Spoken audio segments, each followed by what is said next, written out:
Jake Morrison stood at the entrance of the Galactic Academy, his backpack heavy on his shoulders and his heart beating fast.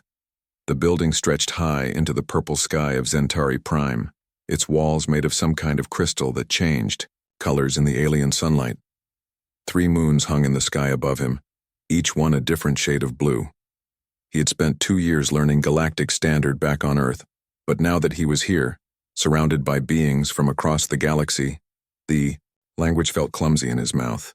Jake took a deep breath and walked through the main doors. The lobby was huge and filled with students unlike anything he had ever seen. Tall, thin creatures made of what looked like living crystal moved through the space, their bodies making soft musical sounds as they walked. Near the information desk, a group of beings that reminded Jake of giant octopuses floated in clear tubes filled with water, their translucent skin showing the movement of strange organs beneath. Small, furry creatures with 6 eyes each scurried between the legs of the larger students, their multiple eyes moving independently as they looked around the room. Jake realized these must be the Kalari he had read about in his preparation materials. A soft chime sounded near his ear, and Jake turned to see one of the crystal beings approaching him. The creature was nearly 8 feet tall, with formations of purple and blue crystal growing from its shoulders and head like a crown. "You must be Jake Morrison," the being said, its voice a harmonious blend of tones that somehow formed words Jake could understand. "I am Kethvor. I will be your doormate and guide during your time here." Jake nodded, not trusting his voice yet. He had practiced basic greetings in Galactic Standard, but actually speaking to an alien for the first time made his mind go blank. "Doe. Not worry," Kethvor said, apparently noticing Jake's nervousness. "Many students struggle with communication in their first days. You will adapt quickly. Humans are known for their learning abilities." This surprised Jake. "You know about humans?" "Of course. Your species' application to join the Galactic Council has been studied extensively. Though I admit, most of what we know comes from your official reports and broadcasts. You are the first human most of us have met in person." Kethvor led Jake through the Academy's corridors, explaining the layout as they walked. The walls were lined with displays showing scenes from dozens of different worlds. Jake saw forests of silver trees under red skies, oceans that glowed with their own light, and cities built inside massive crystals. "Your room is on the 3rd level," Kethvor explained as they entered a lift that moved without any buttons or controls Jake could see. Each dormitory floor houses students from compatible atmospheric requirements. You will find the air mixture comfortable. The lift opened to reveal a long hallway with doors marked in symbols Jake didn't recognize. Kethvor stopped at one door and placed his crystal hand against a panel. The door dissolved like water. "Your room," Kethvor announced. Jake stepped inside and found a space that was clearly designed for a human. The bed was the right size and height. The desk and chair fit his proportions, and even the lighting felt natural to his eyes. A large window looked out over the Academy's campus, showing other buildings and strange, colorful gardens. "How did you know what I would need?" Jake asked. "We studied your physiological requirements carefully. The Academy has hosted exchange students from 47 different species. Making our guests comfortable is important to us." Jake set down his backpack and looked around the room. Everything felt both alien and familiar at the same time. The walls were smooth and seamless, clearly grown rather than built, but the overall layout was similar to a college dorm room back on Earth. "Classes begin tomorrow," Kethvor said. "I will show you to the dining hall this evening, and you can meet some of the other students. Many are curious about you." After Kethvor left, Jake unpacked his belongings. He had brought pictures of his family, some books, and a few small items from Earth that he hoped might be interesting to his new classmates. Looking at the photos of his parents and sister, he felt a wave of homesickness wash over him. But this was the opportunity of a lifetime. Jake was the first human exchange student ever accepted to the Galactic Academy. Everything he learned here would help prepare humanity for eventual membership in the galactic community. That evening, Kethvor took Jake to the dining hall. The room was enormous, with sections designed for different types of beings. Some areas had pools for aquatic species, Others had perches for flying creatures, and still others had specialized atmospheric controls.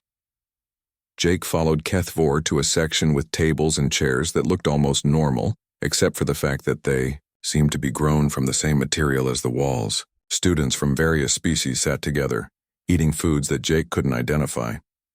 The food synthesizers can create nutrition suitable for any known species, Kethvor explained, leading Jake to a wall covered in panels. Simply place your hand here and think about what type of food you would like. Jake pressed his palm to the panel and thought about a hamburger. The machine hummed for a moment, then produced something that looked close to what he had imagined, though the colors were slightly off. As they sat down to eat, other students began to approach their table. Jake found himself surrounded by curious faces, eye stalks, and sensory organs he couldn't name. "Is it true that your planet has only one intelligent species?" asked a Kalari student, her 6 eyes blinking in sequence. "Yes," Jake replied, becoming more comfortable with the language. "Just humans." This caused a stir among the assembled students. Jake learned that most worlds had developed multiple intelligent species that learned to cooperate and eventually reached the stars together. The idea of a single species achieving space travel alone was unusual. "How did you avoid destroying yourselves?" asked one of the octopus-like Vorthak students, his skin changing colors as he spoke. Jake thought about this question. "We came close, sometimes, but we learned to work together when we had to." As the evening continued, Jake found himself answering dozens of questions about Earth and humanity. The other students seemed genuinely interested in learning about his world, though some of their questions made him realize how different Earth was from other planets. When he finally returned to his room, Jake felt exhausted, but excited. Tomorrow would bring his first classes at the academy, and he would begin learning about the galaxy that humanity hoped to join. Jake had been at the Galactic Academy for 3 weeks when Professor Zixtal announced the assignment that would change everything. The tall Zentari instructor stood at the front of the comparative biology classroom, her crystal formations glowing soft blue as she spoke. "Each student will present on a notable species from their homeworld," she said, her harmonic voice filling the room. "You have 1 week to prepare. The presentations will help us understand the diversity of life across the galaxy." Jake sat in his chair, which had been specially made for human proportions, and looked around at his classmates. The biology class was one of his favorites because it brought together students from 12 different worlds. He had learned more about alien life in 3 weeks than he had in 2 years of preparation back on Earth. During the following days, Jake watched as his classmates prepared their presentations. Lyra, the delicate Etherian student who looked like a glowing butterfly, practiced showing images of creatures from her world that could exist in multiple dimensions at once. The Vorthak student named Glix worked on explaining how his planet's dominant species could change their body chemistry to survive in different environments. Jake decided to prepare his presentation on several Earth animals, rather than focusing on just one. He figured this would give his classmates a better understanding of Earth's diversity. He chose what he thought were interesting but not too unusual examples. The presentation day arrived, and Jake sat through the first few presentations. With growing fascination, Lyra showed creatures that looked like living clouds, beings that fed on light and could phase in and out of visible reality. The other students listened politely, occasionally asking questions about how these beings reproduced or communicated. Glix presented floating creatures that looked like jellyfish but were the size of buildings. They drifted through his world's atmosphere, feeding on radiation from space. Their bodies were transparent, and Jake could see complex organ systems that glowed different colors as they processed energy. A Kalari student named Pip showed tiny creatures that looked like living crystals. They could switch between solid and gas forms, allowing them to travel through rock and air with equal ease. When they reproduced, they created geometric patterns that covered entire mountainsides. Each presentation followed a similar pattern. The creatures were elegant, specialized, and seemed to exist in harmony with their environments. Jake began to feel confident about his own presentation.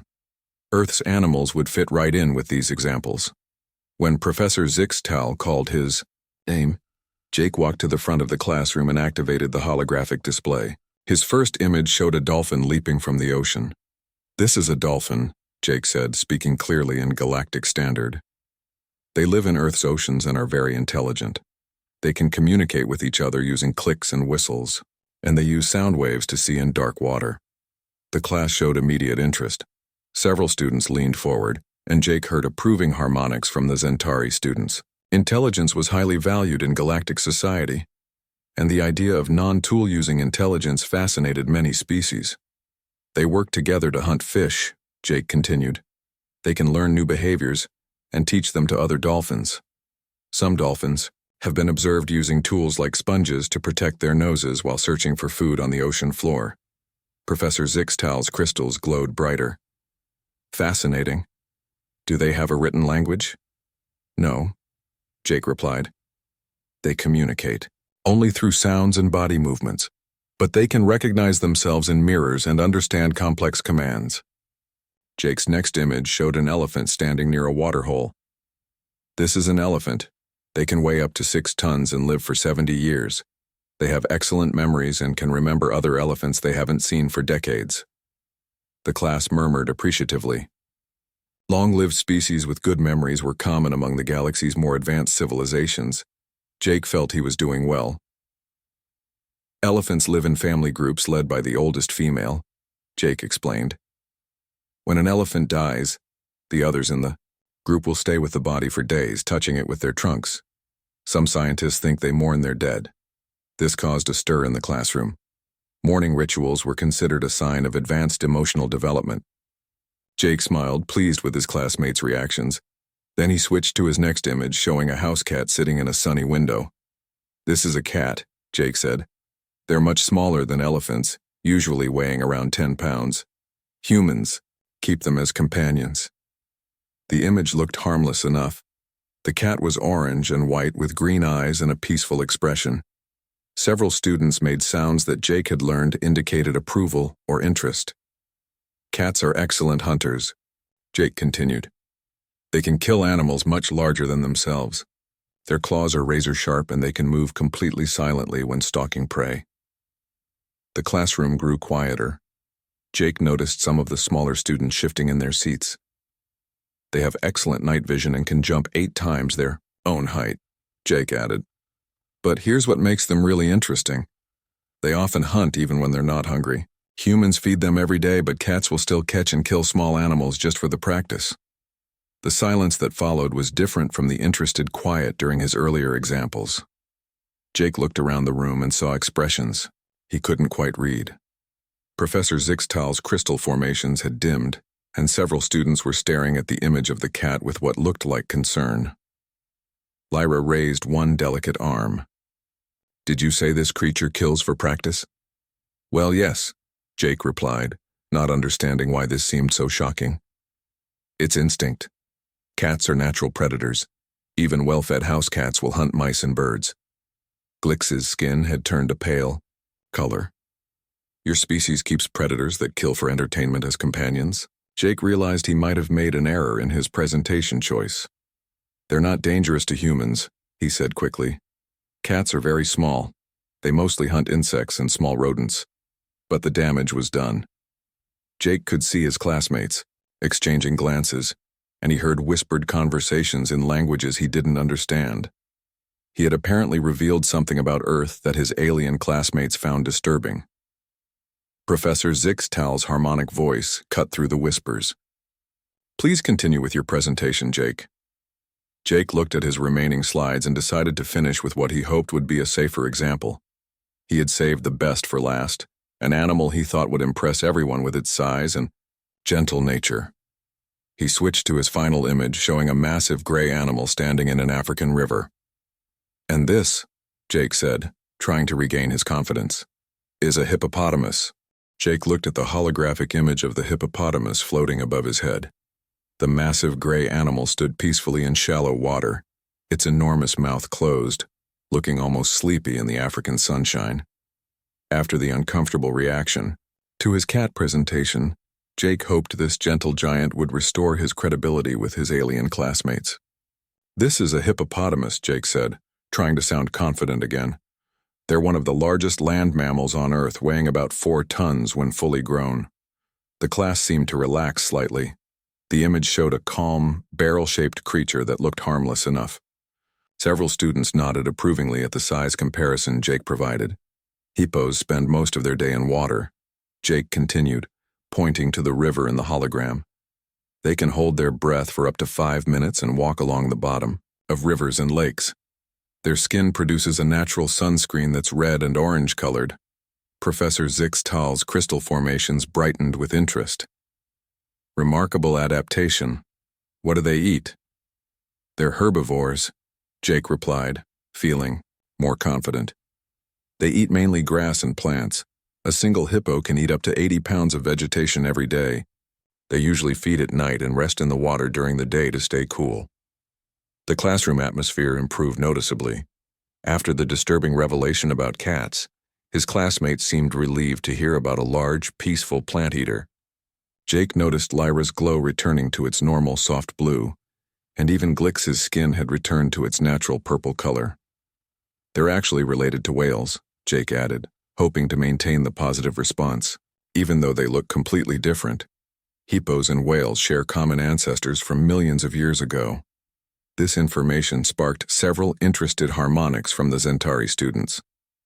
Evolutionary relationships fascinated most galactic species, and the connection between land and sea mammals was the kind of biological puzzle that academics loved.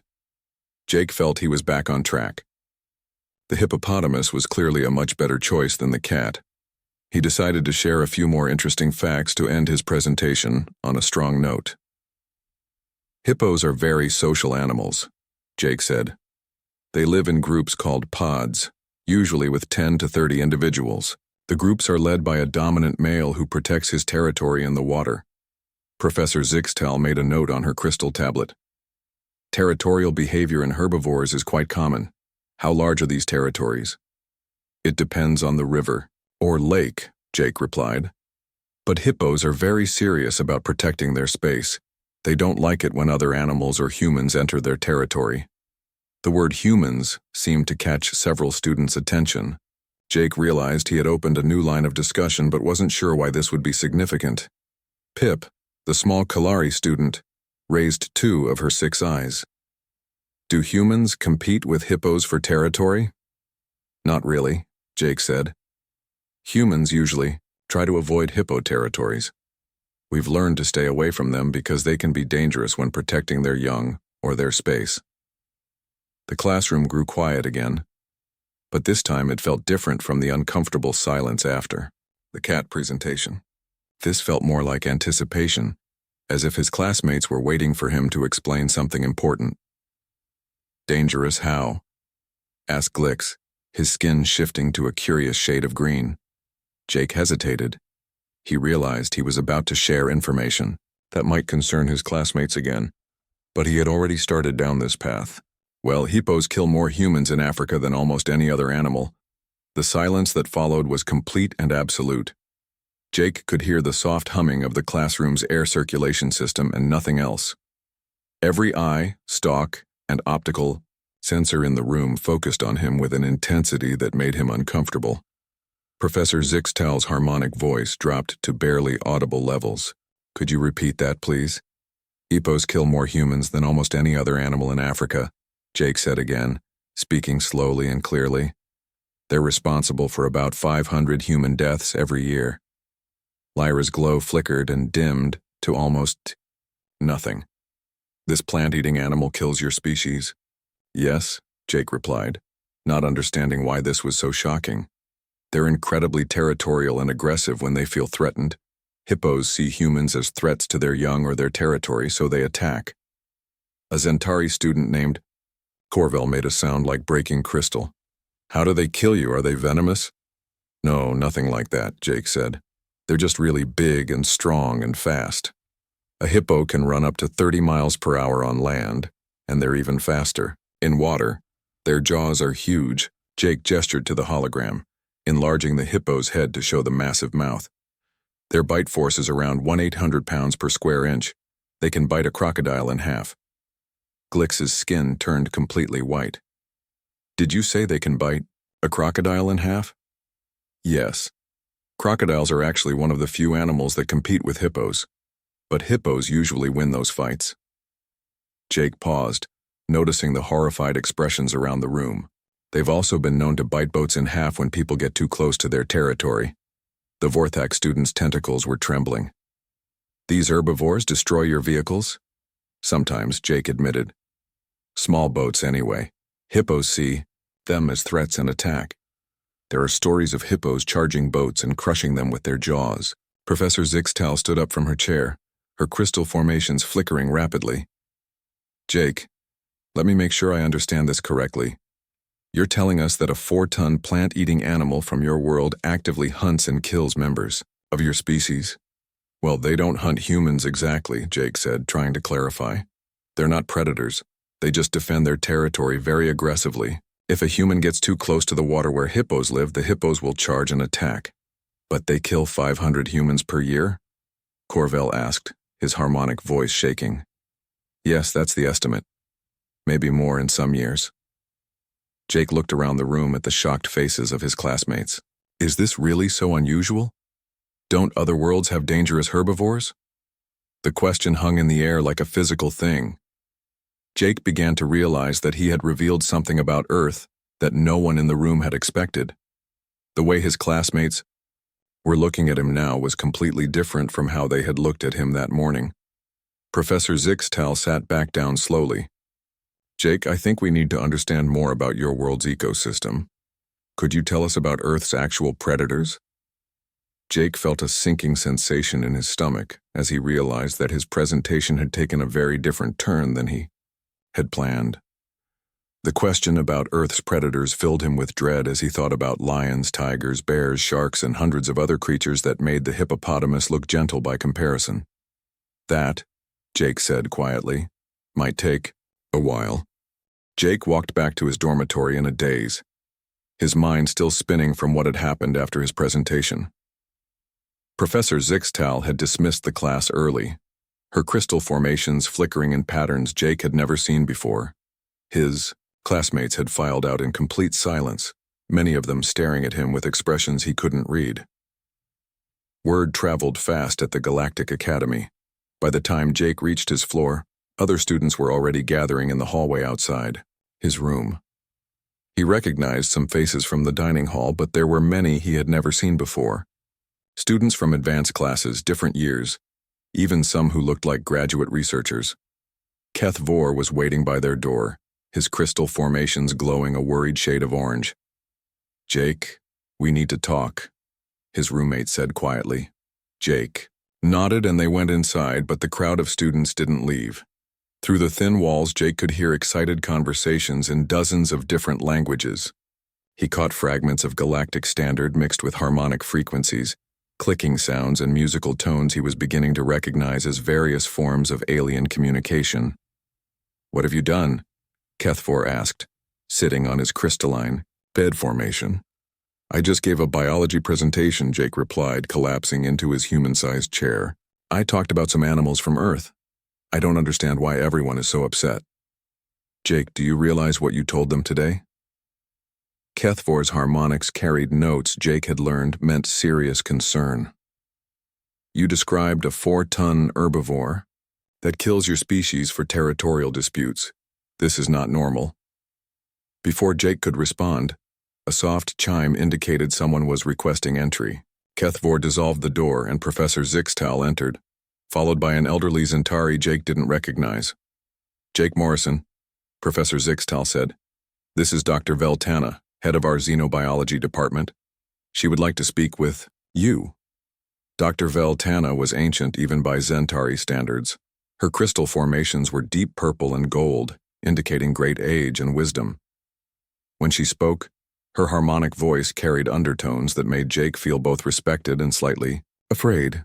Young human, she said, your presentation today has caused considerable discussion among the faculty. We have been studying your species application to the Galactic Council for 8 months, but we clearly missed some important information about your homeworld. Jake shifted uncomfortably in his chair. I just talked about a hippopotamus. It's not that unusual. Not unusual. Dr. Veltana's crystals brightened.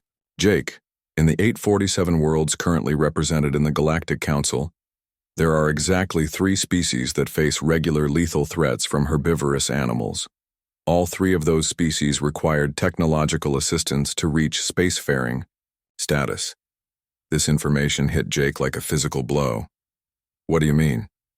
Your species achieved interstellar travel alone, despite living on a world where plant eaters are apex predators, Professor Zixtal explained.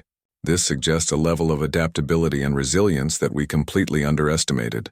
Dr. Veltana moved closer to Jake's chair. Tell me about Earth's carnivores. Jake felt his mouth go dry. I'm not sure that's a good idea.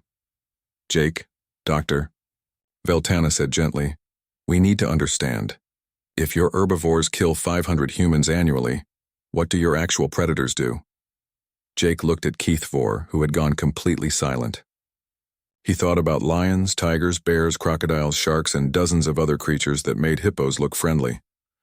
Well, Jake began slowly, there are big cats that can jump 15 feet vertically and kill prey 3 times their size. There are bears that weigh 1,500 pounds and can run 35 miles per hour. In the oceans, we have sharks with multiple rows of teeth that can smell blood from miles away. The 2 professors exchanged what Jake was learning to recognize as meaningful looks between Zentari. Continue, Dr. Veltana said. There are snakes that can kill with a single bite, spiders whose venom can dissolve tissue, crocodiles that can death roll animals underwater until they drown. Jake was warming to the subject now. In Australia, almost everything is poisonous. There are tiny octopi that can kill you with 1 bite, jellyfish that cause so much pain people beg to die, and spiders that hide in your shoes. Professor Zixtal's crystal formations were now flickering so rapidly they looked like a strobe light. Jake, how do humans survive childhood on this world? We learn to be careful, Jake said simply. We teach children which animals to avoid, where not to go swimming, how to check their shoes for spiders. Most humans know basic first aid and how to treat venomous bites. Most humans know how to treat venom? Dr. Veltana asked. Of course, it's basic survival knowledge. The door chimed again, and this time 3 more professors entered, along with what looked like advanced graduate students. Jake recognized the excitement in their movements and sounds.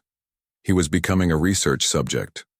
Dr. Veltana, one of the new professors, said, Is it true that the humans' herbivores are militarily significant? Militarily significant? Jake asked. Capable of destroying vehicles and killing trained personnel, the professor clarified. Jake thought about hippos flipping boats and charging through fences. I guess so, yes. The room erupted in excited conversation. Jake heard terms like death, world classification, and survival adaptation protocols being discussed in multiple languages. Dr. Veltana raised her hand for silence. Jake, I need to ask you some specific questions. How many humans die annually from animal attacks on your world? Jake tried to remember statistics from school. Maybe 25,000 globally? That includes insects, snakes, large mammals, marine animals, everything. 25,000, Dr. Veltana repeated slowly. And your total population? About 8 billion. So roughly, 1 in 320,000 humans dies from animal attack annually. That sounds about right. The professors began talking rapidly among themselves.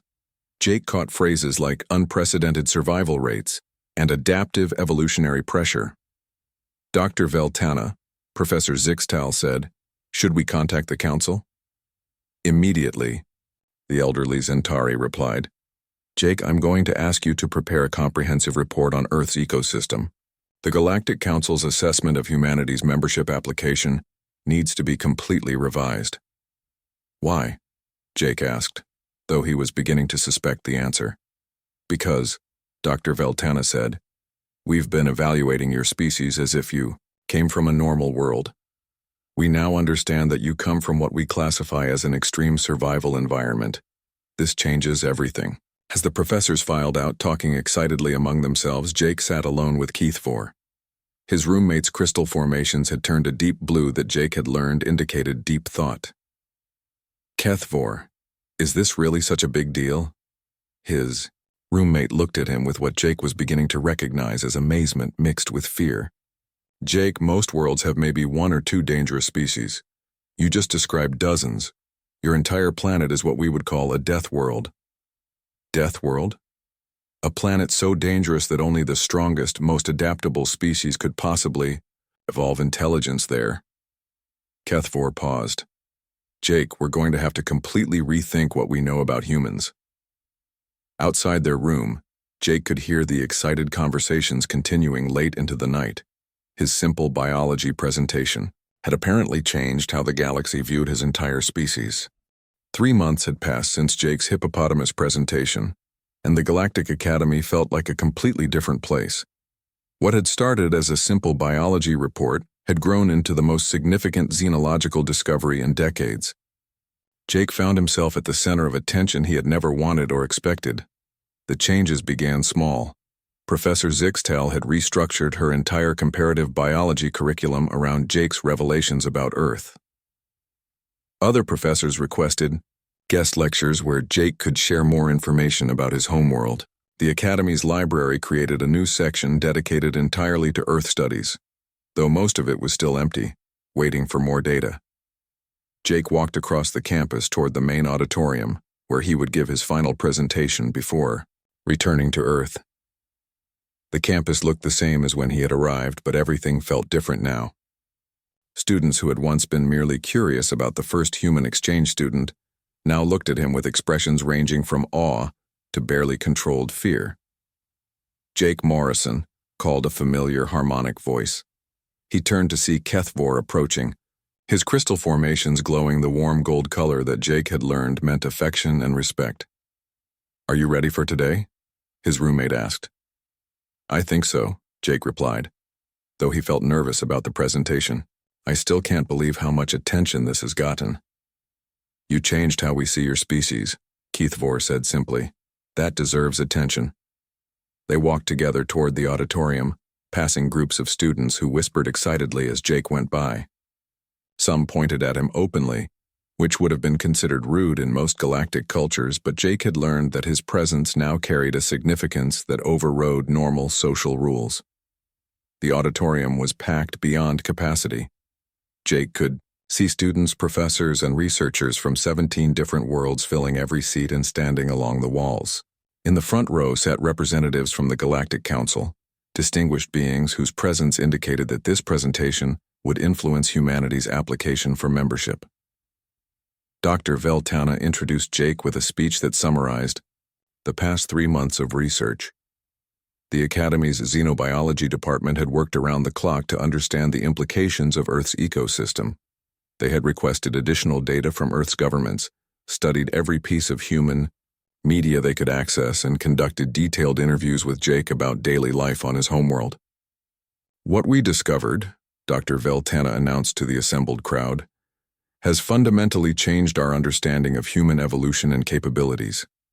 Today, Jake Morrison will share with us not just the dangers of his world, but how his species learned to thrive despite them." Jake walked to the podium looking out at hundreds of faces, eye stalks, and optical sensors all focused on him. The holographic display activated, showing an image of Earth from space, blue and green and beautiful. "When I first came here," Jake began, "I thought Earth was a normal planet. I thought every world had dangerous animals and that every species had to learn to avoid them. I was wrong." He changed the display to show a peaceful scene of hippos in an African river. "I told you about hippos because I thought they were interesting but not unusual. I've learned that a 4-ton herbivore that kills for territorial reasons is actually extremely rare in the galaxy." Jake clicked to his next image, showing a human ranger working near a group of elephants. "But what I want to talk about today is not how dangerous Earth is, but how humans learn to live with that danger." The audience leaned forward, clearly interested in this new direction. "Humans didn't survive by becoming the strongest or the fastest," Jake continued. "We survived by becoming adaptable. We learned to study animal behavior, to understand migration patterns, to predict when and where dangerous encounters might happen." He showed images of human settlements designed to coexist with wildlife, barriers that kept hippos away from villages without harming them, and early warning systems that alerted people to approaching predators. We developed medicine specifically to treat venomous bites and infections from animal attacks. We created tools and techniques for avoiding dangerous animals rather than fighting them. Most importantly, we learned to respect the animals that shared our world. Jake changed to an image showing a human researcher tagging a great white shark. Several students in the audience made sounds of alarm. This is a great white shark. It can grow to 20 feet long and has rows of razor-sharp teeth. Humans used to fear sharks because they occasionally attack swimmers and surfers. But instead of trying to eliminate sharks, we studied them. The next image showed underwater footage of sharks swimming peacefully around human divers in protective cages. We learned that shark attacks are usually cases of mistaken identity. Sharks don't hunt humans deliberately, so we developed ways to study them safely, to track their movements, and to predict when they might be in areas where humans swim. Jake looked directly at the Galactic Council representatives. Earth taught us that the most dangerous creatures are often just protecting something they value. Hippos kill humans who threaten their territory or their young. Lions attack humans who come between them and their food. Humans learned that survival meant understanding these motivations rather than simply fearing them. He clicked to a new image showing a human village with clearly marked boundaries around a hippo territory. We learned to share space. These villages have coexisted with hippo populations for hundreds of years by respecting their boundaries and understanding their behavior patterns. But most importantly, Jake continued, Earth taught us that survival requires cooperation. No human survives alone on Earth. We share information about dangers, we help each other when someone is injured, and we pass knowledge from generation to generation. The final image showed human children learning to identify dangerous plants and animals from their teachers. Every human child learns basic survival skills. We teach them which creatures to avoid, how to recognize the signs of venomous bites, and how to get help when they encounter something dangerous. Jake looked around the auditorium. You've called Earth a death world, and maybe it is, but it's also the world that taught humans that intelligence, cooperation, and respect for other life forms are the keys to survival. Dr. Veltana stood up from her seat. Jake, what would you say to those who suggest that humans are too dangerous for galactic society because you evolved in such an extreme environment? Jake thought carefully before answering. I would say that humans learned to live with creatures that could kill us easily. We didn't do it by becoming killers ourselves. We did it by becoming smart, careful, and cooperative. Earth didn't make us dangerous. It made us survivors. A council representative, a tall being covered in golden scales, spoke for the first time. And what does humanity hope to contribute to galactic civilization? The same things that helped us survive on Earth, Jake replied. We know how to adapt to new situations, how to solve problems that seem impossible, and how to work together when things get difficult. We also know how to respect other life forms even when they're dangerous. The auditorium erupted in discussion as beings from across the galaxy talked excitedly about what they had heard. Jake stood at the podium, watching the representatives from the Galactic Council exchange rapid communications.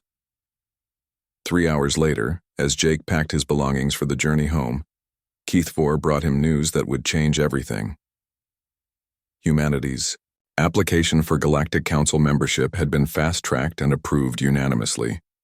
They said, Keith IV told him, that any species that could achieve spaceflight while coexisting with Death World fauna clearly has skills the galaxy needs. Jake smiled as he sealed his bag. He was going home, but he knew he would be back. Earth had taught humans to survive in impossible conditions, and now the galaxy wanted to learn how they had done it. In the Council archives, a new classification appeared next to Earth's entry. Extreme caution advised. Herbivores demonstrate apex predator characteristics. Species demonstrates exceptional adaptation and survival capabilities. Recommend immediate integration for crisis response and survival expertise.